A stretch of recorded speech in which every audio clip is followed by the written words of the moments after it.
जी तो वेलकम करते हैं आपको एक नई वीडियो के साथ और वीकली एनालिसिस के साथ।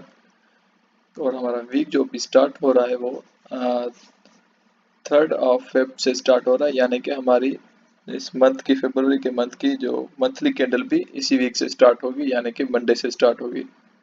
तो एनालिसिस करने से पहले, टेक्निकल एनालिसिस से पहले हम चलेंगे पहले अपने फंडामेंटल एनालिसिस के ऊपर, यानी कि फॉरेक्स फैक्टर के ऊपर, और देखेंगे कि हमें फंडामेंटली और जो न्यूज़ है वो क्या बता रही है, ताकि हम अपना टेक्निकल एनालिसिस मजीद परफेक्शन और एक्यूरेसी के साथ कर सकें। तो सबसे पहले चलते हैं जी फॉरेक्स फैक्ट्री के ऊपर, ताकि हम टेक्निकल और फंडामेंटल एनालिसिस दोनों को साथ लेकर एक अच्छा और प्रॉपर सेटअप आपके लिए बनाए, ताकि आप मजीद प्रॉफिटेबल रहें मार्केट के अंदर। तो सबसे पहले हम चलेंगे फॉरेक्स फैक्ट्री के ऊपर। यहाँ से हम वीकली कैलेंडर ओपन कर लेंगे, जो कि हमारा मंडे से स्टार्ट होगा 3rd Feb से लेकर 7th Feb तक। तो मंडे वाले दिन हाई इम्पैक्ट न्यूज़ में सबसे ज़्यादा और सिर्फ एक ही न्यूज़ है, जो है ISM manufacturing PMI for the United states. अब ISM यहाँ पर कांस्टेंट नज़र आ रही है, यानी कि फोरकास्ट और प्रीवियस डेटा दोनों इक्वल आ रहा है, यानी कि इसको न्यूट्रलाइज कर रही है मार्केट, और एक्सपर्ट इसको स्टडी रख रहे हैं। तो मंडे वाले दिन सिर्फ एक डेटा है। ट्यूसडे वाले दिन अगर आ जाए हम, तो शाम 8 बजे जोल्स की जॉब्स ओपनिंग है। तो ये डेटा यहाँ पर ये शो कर रहा है, फोरकास्ट हमारी जो है वो वीक हो रही है, यानी कि यूएसडी वीक हो रहा है। तो टेक्निक्स को छोड़ें अगर हम, और हम अगर अपना डेटा के ऊपर जाएं, तो डॉलर स्ट्रांग नहीं बल्कि वीक होता हुआ इस वीक नज़र आएगा हमें, क्योंकि यहाँ पर जॉब ओपनिंग जो है वो कम दिखा रहे हैं। यहाँ पर जहाँ पर 8.1 मिलियन लास्ट वीक में थी, तो इस टाइम यहाँ पर 7.88 मिलियन है। तो अच्छा खासा जॉब्स में कट नज़र आ रहा है यहाँ पर ट्यूसडे वाले दिन, और बहुत ज़्यादा वॉलेटिलिटी मार्केट में हमें देखने को मिलेगी। जी तो थर्ड डे पे आ जाते हैं, वेडनेसडे पे।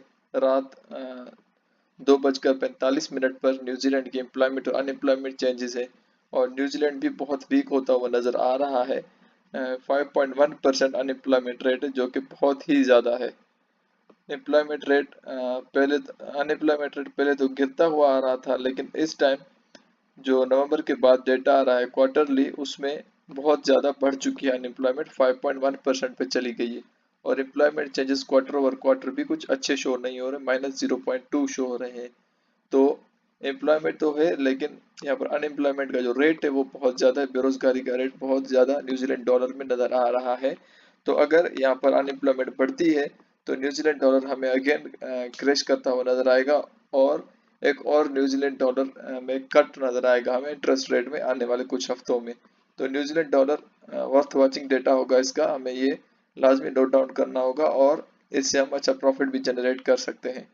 और सेम डे पर ही 6:15 बजे शाम को ADP non farm employment changes हैं यूएसडी के। अब यहाँ पर भी नॉन फॉर्म जॉब्स बहुत बड़ी है, एम्प्लॉयमेंट बड़ी है, जो फोरकास्ट शो कर रही है 1.149 के, यानी कि 1,49,000 लोगों को एम्प्लॉयमेंट मिली है नॉन फॉर्म, यानी कि जो ज़राअत के शोबे को छोड़कर जो एम्प्लॉयमेंट है टेक साइड की, उसमें 149 के लगभग, ऐसे समझे कि 1.5 लाख जॉब्स अभी ओपन हुई है एज एक्सपेक्टेड। फोरकास्ट जो हमें बता रही है, अब जो रियल डेटा आएगा, अगर इससे मिलता जुलता हुआ आया भी, तो डॉलर स्ट्रांग होगा और डॉलर बूस्ट पकड़ेगा। और आईएसएम पीएमआई, यहाँ पर मैन्युफैक्चरिंग पीएमआई थी, यहाँ पर सर्विसेज पीएमआई है, वो यहाँ पर शो हो रहा है कि ग्रो कर रहा है। अगर 50 के ऊपर होता है आईएसएम का डेटा, तो ये ग्रो करता हुआ नजर आता है, चाहे फिर 54.2 से कम ही क्यों ना हो, वो ग्रोथ में ही शो होगा, ग्रोथ में ही हम उसको कंसीडर करेंगे। तो थर्सडे वाले दिन आते हैं, जीबीपी का डेटा है, जीबीपी की मॉनेटरी पॉलिसी है, उसके बाद उनकी समरी आएगी, और यहाँ पर एक छोटा सा कट लगाने जा रहे हैं जीबीपी वाले, और वो है 0.25 का कट यहाँ पर इंटरेस्ट रेट को लगाने के चांसेस शो हो रहे हैं यहाँ पर ग्रेट ब्रिटेन पाउंड के।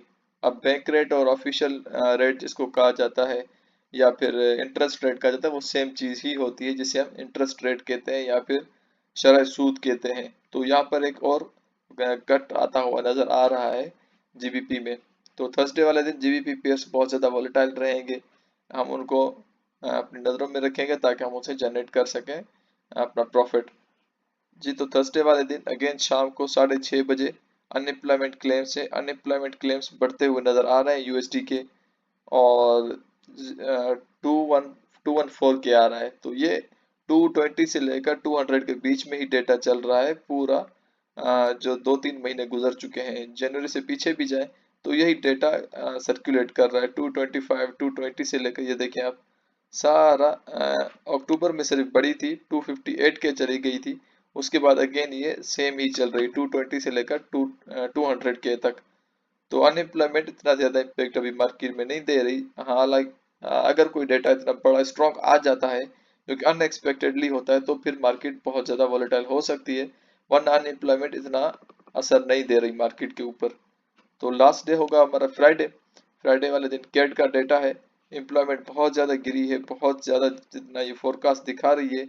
अगर फोरकास्ट के हिसाब से देखें तो यूएसडी कैड और अपना कैड जो होगा वो क्रैश करता हुआ नजर आएगा और यूएसडी कैड मजीद बाइंग में जा सकता है, क्योंकि प्रीवियस डेटा में अगर हम देखें तो 90 के जॉब्स ओपन हुई थी और यहाँ पर 26 के दिखा रहे हैं, तो बहुत ज़्यादा कमी आ रही है जॉब्स में। और अनएम्प्लॉयमेंट रेट भी इनका 6.8 पे चला गया, जो कि बहुत अलार्मिंग है, बहुत ही ज़्यादा अलार्मिंग है। ऊपर से इनके ऊपर जो टैरिफ का खतरा था वो भी आ चुका है, ट्रंप ने टैरिफ भी लगा दिया इनके ऊपर 25% का। तो कैड हमें बहुत बुरे हालात से गुजरता हुआ नजर आएगा आने वाले कई महीनों तक। तो सेम एवरेज आवरली अर्निंग भी है यूएसडी की, मंथ ओवर मंथ की, वो भी सेम कांस्टेंट रह रही है 0.3 के ऊपर। नॉन फॉर्म एम्प्लॉयमेंट चेंजेस हैं वो भी कम हो रहे हैं यूएसडी के।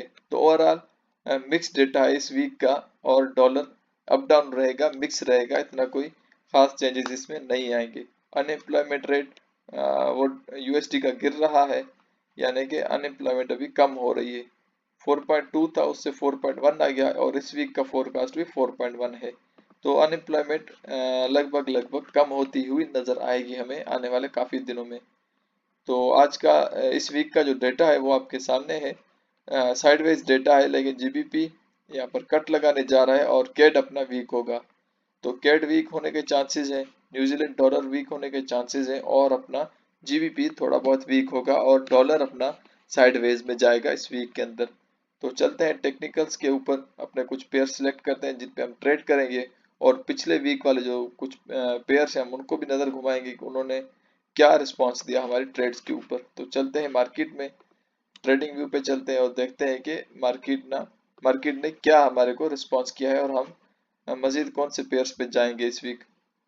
चलते हैं ऑयल के गोल्ड के ऊपर। तो अगर गोल्ड को देखें तो गोल्ड ने थोड़ा बहुत ड्रॉडाउन खाया था हमारा, 3 से 4 5 कैंडल्स का ड्रॉडाउन खाया, और गोल्ड ने एसएल से हंट किए थे। अगर आपने छोटा वॉल्यूम यूज किया, अगर एसएल नहीं लगाया होगा तो आपने मैसिव प्रॉफिट यहाँ पर जनरेट किया होगा। हमने कहाँ से बाइंग की थी, 2753 से, और मार्केट कहाँ गई, 2718। अब आप खुद अंदाजा लगे, 180 पिप्स एक और 470 एक, 470, तकरीबन ये कुछ 650 से ज्यादा पिप्स यहाँ पर बन रही हैं। 650 प्लस पिप्स एक ही ट्रेड के अंदर आपको मिल रही है गोल्ड में। तो फर्दर भी गोल्ड में बाइंग ही हम देखेंगे। तो गोल्ड का नेक्स्ट वीक एनालिसिस भी कर लेते हैं।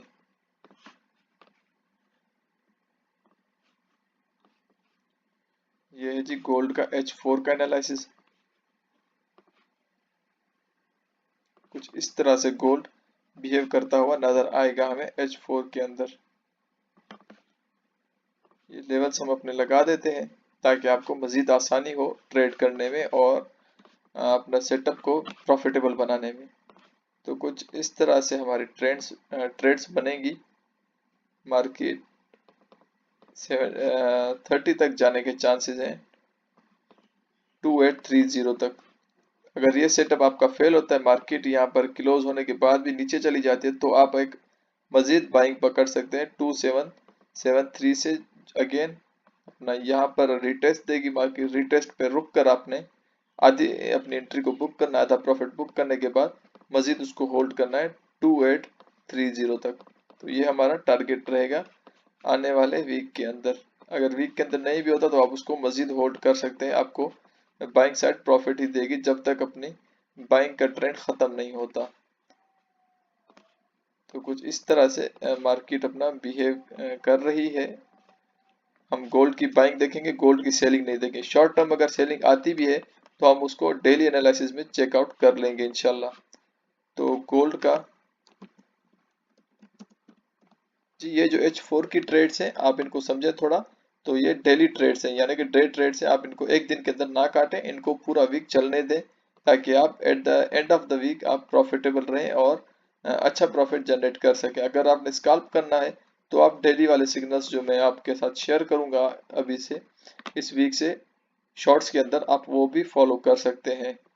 तो ये जो सिग्नल्स है ये लंबे टाइम फ्रेम के लिए, और छोटी आप लॉट यूज करके 0 जितना आपका वॉल्यूम हो, जितना आपका बैलेंस हो, आप उस हिसाब से छोटी लॉट पकड़कर इनको होल्ड कर सकते हैं। चाहे ड्रॉडाउन दें ना दें, छोटा ड्रॉडाउन अगर दे भी रहा है कोई पेयर तो उसकी कोई टेंशन नहीं है, आप उसके साथ होल्ड कर सकते हैं।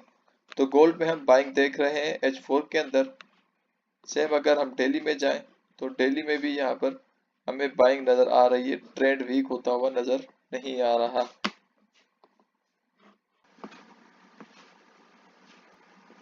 मजीद अगर गोल्ड को हम H1 में देखें तो H1 में भी यहाँ पर तो एक अच्छी वैल्यू मिल रही है। तो ये जोन हमारा बहुत ही सेफ बन रहा है, लेकिन आपको मजीद अगर सेफली ट्रेड करना है और ज़्यादा वॉलेटाइल नहीं बैठना तो आप फिर 2773 का वेट करें। यहाँ पर मार्केट आए तो आप बाइंग पकड़ सकते हैं, वरना आप सेलिंग में नहीं बैठे, क्योंकि लॉन्ग टर्म में और बड़े टाइम फ्रेम्स के अंदर गोल्ड की रिजेक्शन अभी तक कंप्लीट नहीं हुई, तो सेलिंग यहाँ पर रिस्की होगी।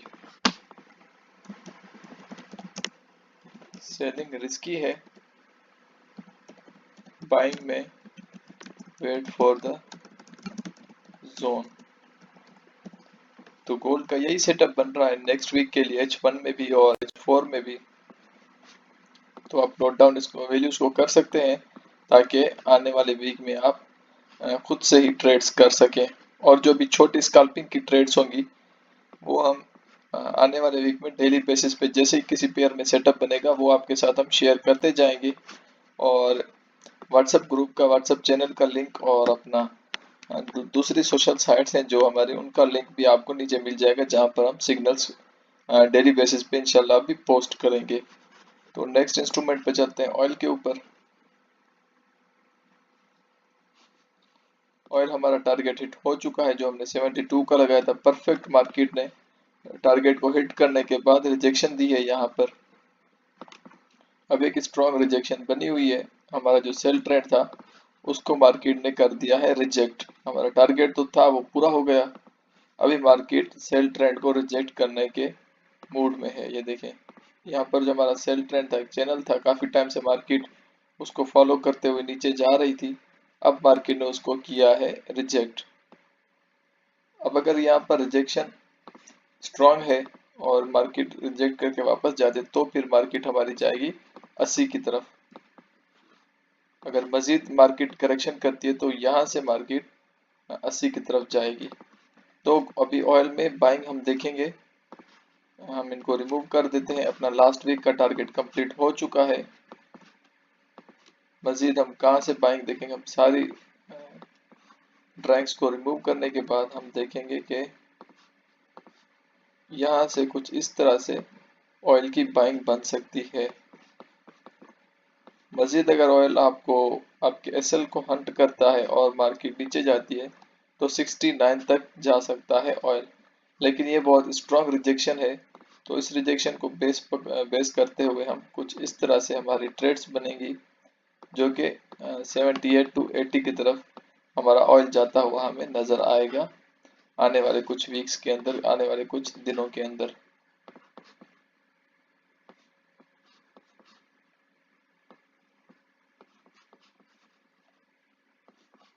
तो ऑयल का H1 और H4 में दोनों यही सेटअप बन रहा है, दोनों टाइम फ्रेम्स मैच कर रहे हैं और लॉन्ग टर्म में भी अभी रिजेक्शन हुई है, तो हम ऑयल को इस वीक में बाय करेंगे।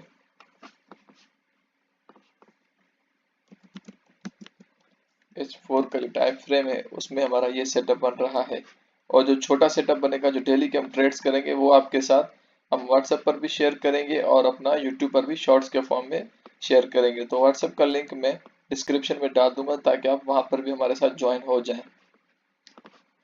नेक्स्ट इंस्ट्रूमेंट पे चलते हैं, New Zealand dollar JPY.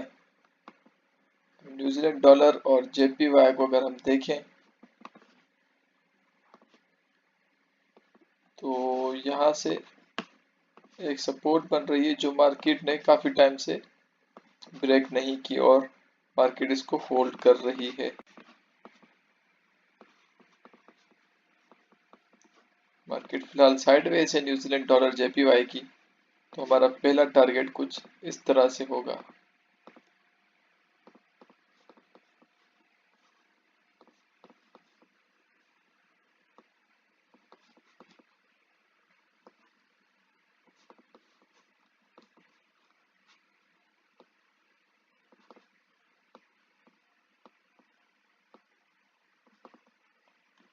New Zealand dollar JPY की बाइंग करेंगे इस वीक के अंदर।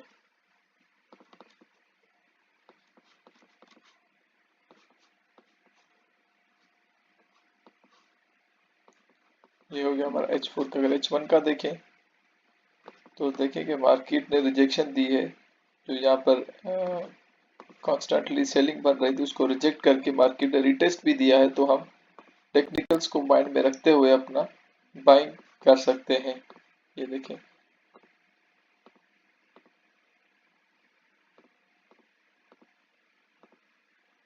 यहाँ पर रिजेक्शन हुई, ये देखें मार्केट ने रिटेस्ट दिया। अब यहाँ से हम अपनी बाइंग पकड़ सकते हैं जो कि हमारी जाएगी 90 तक। तो हम इस वीक के अंदर न्यूजीलैंड डॉलर वर्सेस जेपीवाई को बाय में देख रहे हैं H1 और H4 दोनों टाइम फ्रेम्स के अंदर।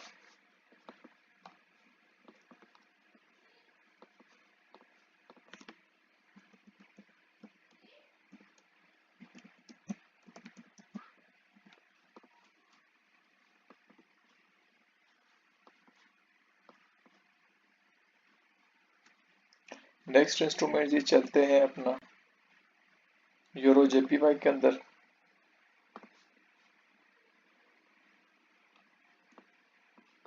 तो यूरो जेपीवाई साइडवेज में जा रहा है, कोई इतनी यहाँ पर एक छोटी सी सपोर्ट बनाई हुई है H4 के अंदर, लेकिन ये इतनी स्ट्रॉन्ग नजर नहीं आ रही। लंबे टाइम फ्रेम में देखें तो यहाँ पर भी साइडवेज है और जो मेगा सपोर्ट है वो ये है 155।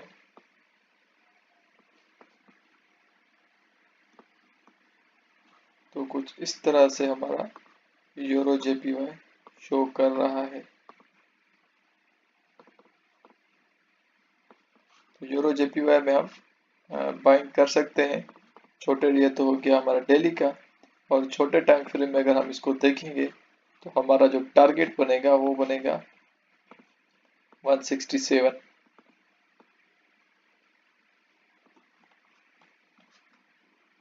ये थोड़े लॉन्ग टर्म के सिग्नल्स हैं, तो आपने इस एनालिसिस को देखकर घबराना कि नहीं कि इतना बड़ा टारगेट हमने रखा हुआ है तो मार्केट क्या इसको फॉलो करेगी या नहीं करेगी। बिल्कुल करेगी, लेकिन ये है कि थोड़ा टाइम लगाएगी क्योंकि ये लॉन्ग टर्म में बहुत टाइम लेंगे।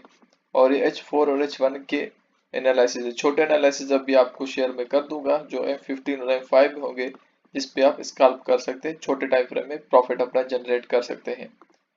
तो यूरो जेपीवाई का यही सेटअप बन रहा है कि हम बाइंग करेंगे। एक तो इस जोन से करेंगे, अगर मजीद मार्केट आपका एसएल हट करती है तो आप नीचे से मजीद बाइंग कर सकते हैं 156 से, जो कि बहुत ही सिक्योर बन जाएगी और हैवी प्रॉफिट देगी अगर इस जोन को मार्केट ब्रेक करती है तो। और मार्केट ब्रेक करते हुए नजर आएगी अगर यूरो अपना वीक होता है। तो यहाँ से अगर थोड़ा बहुत ड्रॉडाउन मार्केट देती भी है तो आपने घबराना नहीं है, आपने उस एंट्री को होल्ड करना है क्योंकि हमारी लॉन्ग टर्म की एंट्रीज हैं। जीबीपीआईयूडी को देखें तो हमने पिछला जो आपको सेटअप बना कर दिया था बिल्कुल उसको मार्केट ने फॉलो किया और आपको अच्छा खासा प्रॉफिट भी दिया होगा मार्केट ने। यहाँ पर अगेन अच्छी बाइंग बनाई थी मार्केट ने, लेकिन यहाँ से रिजेक्शन ले चुकी है। इस एरिया को मार्केट तोड़ नहीं रही।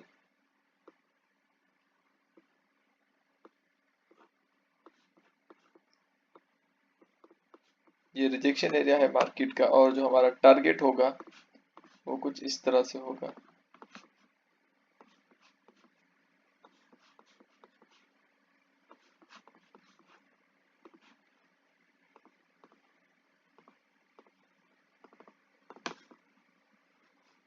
क्योंकि जीबीपी का इस वीक में कट भी आ रहा है इंटरेस्ट रेट का, तो हम फिर यहाँ से सेलिंग पकड़ेंगे जीबीपी एयूडी की। तो जीबीपी एयूडी को हम इस वीक में सेल करेंगे।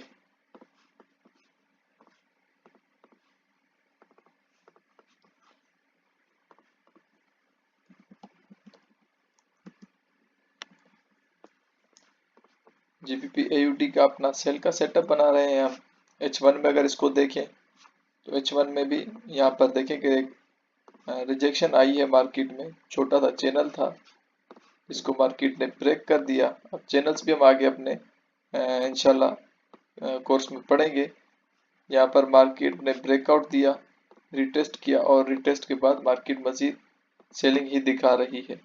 तो टेक्निकल्स के हिसाब से हम सेलिंग में बैठेंगे और फंडामेंटल्स को आपने फॉरेक्स फैक्ट्री पर डेली बेसिस पे चेक करना है। तो एक अच्छी बाइंग बनी थी, यहाँ से मार्केट ने बाइंग में अपना प्रॉफिट जनरेट किया, यहाँ से रिजेक्शन मारी है और अभी मजीद सेलिंग करेगा अपना जीबीपी एयूडी। नेक्स्ट इंस्ट्रूमेंट के ऊपर चलते हैं।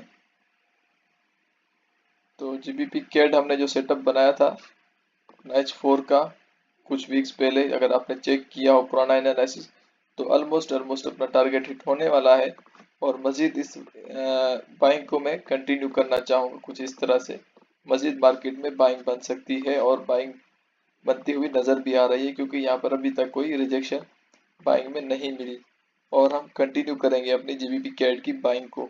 और कैड मजीद वीक होता हुआ नजर आ रहा है, वो टैरिफ के थ्रेट की वजह से कि टैरिफ अभी भी मंडला रहा है अपना कैनेडियन डॉलर के ऊपर। तो जीबीपी कैड को हम नेक्स्ट वीक में बाय करेंगे। यूरो कैड को देखें तो यूरो कैड हमने जो टारगेट अपना लगाया था, टारगेट हिट हो चुका है मार्केट में। पुराने एनालिसिस को अगर आप चेक करें जाकर अपने चैनल के ऊपर, तो आपको मिल जाएगा 2-3 वीक पहले का, क्योंकि H4 का टाइम फ्रेम है तो 2 वीक से 3 वीक लग जाते हैं। तो नेक्स्ट टारगेट मैं कुछ इस तरह से देख रहा हूँ यूरो कैड का, क्योंकि अभी कैड के ऊपर बहुत ज़्यादा टैरिफ प्रेशर है, तो हम बाइंग पकड़ सकते हैं और अच्छा खासा प्रॉफिट हम जनरेट कर सकते हैं बाइंग के अंदर। 2 लेवल्स हैं यहाँ पर, आप चाहे तो यहाँ से बाय करके इतना था होल्ड करें। अगर मजीद मार्केट थोड़ा बहुत गिरती है करेक्शन लेने के लिए, तो आप यहाँ से एक और बाय पकड़ सकते हैं, जो कि आपको प्रॉफिट देकर जाएगी H4 टाइम फ्रेम के अंदर। तो यूरो कैड को भी हम बाय होता हुआ देखेंगे आने वाले वीक में।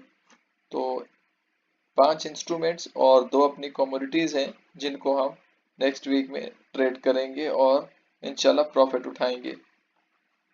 तो रेट कट को ध्यान में रखना है आपने, यूएसडी के डेटा को ध्यान में रखना है, उसी हिसाब से आपने ट्रेड्स लेनी है।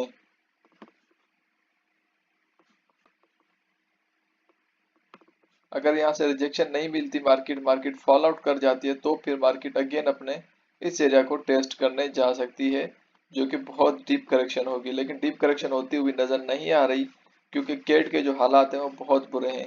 अगेन हम अगर फंडामेंटल्स पे चले जाएं तो यहाँ पर देखिए आप, एम्प्लॉयमेंट रेट 26,000 है, जो कि पिछला अपना था वो 90,000 था, तो बहुत बड़ा गैप यहाँ पर आ रहा है। अनएम्प्लॉयमेंट का डेटा देखें तो 6.8 है यहाँ पर। तो जो टेक्निकल्स और फंडामेंटल्स दोनों को माइंड में रखते हुए हम कैड के अगेंस्ट जो भी पेयर्स होंगे हम उनको बाइंग करेंगे, और जो कैड जिनके अगेंस्ट कैड होगा हम उनको सेल करेंगे। तो कैड जेपीवाई पे चलते हैं।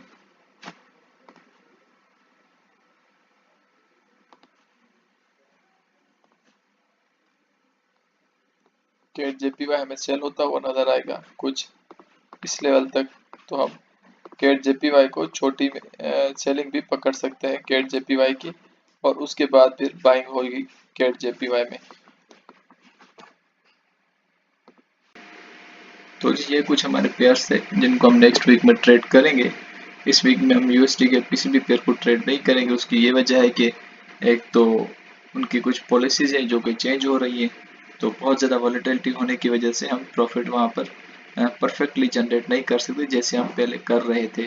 तो जब तक यूएसडी में वॉलेटिलिटी ख़त्म नहीं होती, हम कुछ और माइनर पेयर्स को ट्रेड करेंगे ताकि हम सिक्योरली प्रॉफिट अपना जनरेट करते जाएं।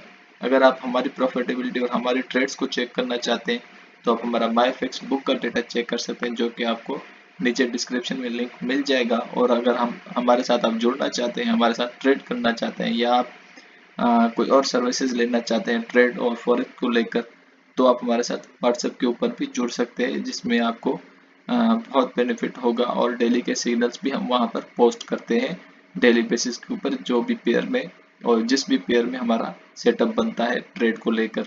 तो स्कैल्पिंग के सिग्नल्स हम अभी रेगुलरली वहीं पर ही पोस्ट करेंगे। तो नेक्स्ट वीक का एनालिसिस हो चुका है हमारा, टेक्निकल भी और फंडामेंटल भी। तो मिलते हैं एक नई वीडियो के साथ, एक नए टॉपिक के साथ। तब तक दुआ में याद रखिएगा, अपना ख्याल रखिएगा। अल्लाह हाफिज़।